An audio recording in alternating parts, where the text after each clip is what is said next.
The live TV, सच सबसे आगे।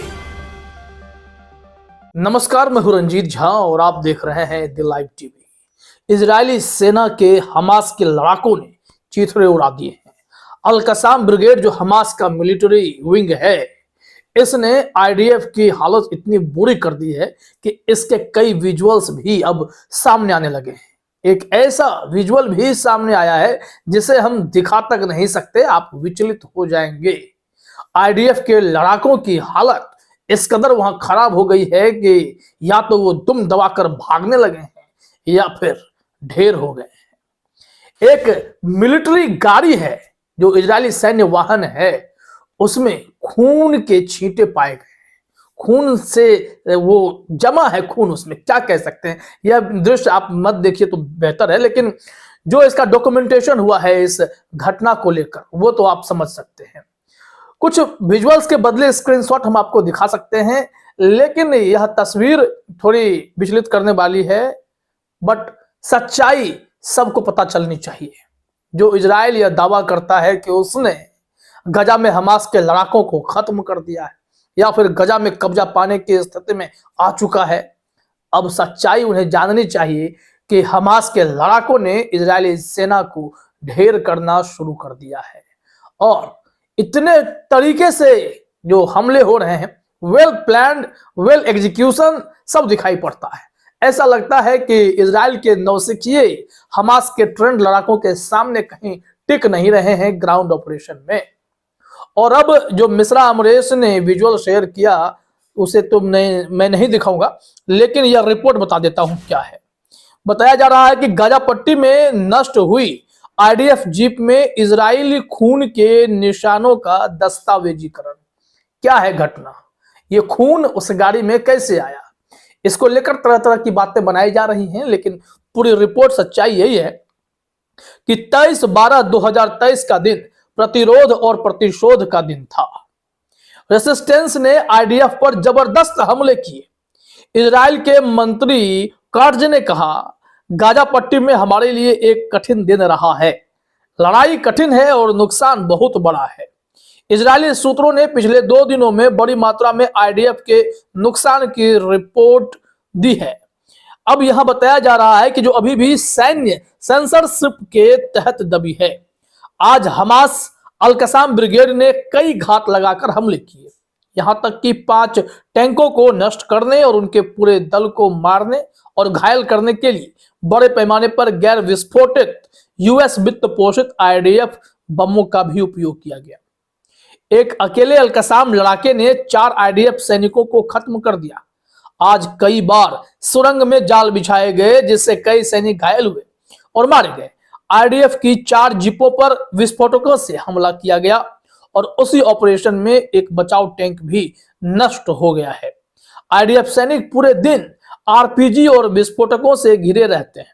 फिलिस्तीनी प्रतिरोध को आईडीएफ कमांड मुख्यालय और बस्तियों पर रॉकेट लॉन्च करते समय राफा को पूर्व और उत्तर में घुसपैठ का सामना करना पड़ा।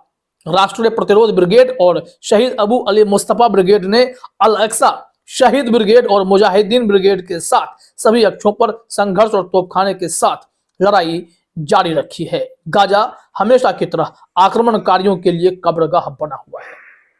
ये बहुत ही इंपॉर्टेंट इंफॉर्मेशन हैं कि कैसे हमास के लड़ाके हर मोर्चे पर डटे हुए हैं।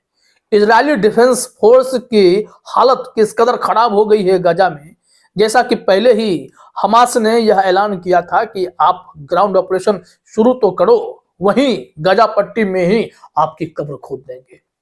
और इस वक्त यही दिख रहा है। इजरायली सेना के लिए यह खौफनाक स्थिति है। जिस तरीके से ये लोग हवाई हमला करके हमास के लड़ाकों को मारने के नाम पर वहां सिविलियंस को मारते हैं, सिविलियंस में बच्चों को नहीं छोड़ते हैं, महिलाओं बुजुर्गों की हत्या कर देते हैं, कत्लेआम मचाते हैं, तो उस इजरायली सैनिकों का हश्र तो यही होना था। क्योंकि ये लोग अगर अपनी आदतों से बाज नहीं आएंगे तो ऐसे ही अंजाम से गुजरना होगा। नेतन्याहू भी अच्छे से समझते हैं। अब उन्हें इस बात की भी चिंता सता रही है कि भाई इजरायली बंधक तो हमास के कब्जे में है। वो छुड़ाने के लिए बातचीत का दौर शुरू करना चाहते थे, लेकिन हमास ने कहा युद्ध विराम कर दो, शर्त मान लो, हम बंधक छोड़ देंगे। ये अल्प विराम से काम नहीं चलने वाला है और दुनिया के कई देश इस वक्त इजराइल के साथ खड़े नहीं हैं। हर किसी को पता है कि इजराइल ने जो कांड किया है उसकी कहीं माफी नहीं है। अंतरराष्ट्रीय स्तर पर जो इजराइल के प्रधानमंत्री हैं गाजा के कसाई के तौर पर जाने जाएंगे, ऐसे हालात हैं। लेकिन अब जब आत्मरक्षा की बात होगी, गाजा के नागरिकों की रक्षा की बात होगी, तो हमास के लड़ाके कैसे पीछे हटेंगे। उन्होंने भी आईडीएफ को उनके ही अंदाज में मुंह तोड़ जवाब देना शुरू किया है। और अब देखिए, जो ये विचलित कर देने वाला विजुअल आया, उसके पीछे का डॉक्यूमेंटेशन आपने देखा कि कैसे कैसे इजरायली डिफेंस फोर्स को हर मोर्चे पर विफल किया गया और उन्हें ढेर भी किया गया है। इसके अलावा भी कुछ रिपोर्ट्स आए हैं जो इसी घटना से संबंधित हैं।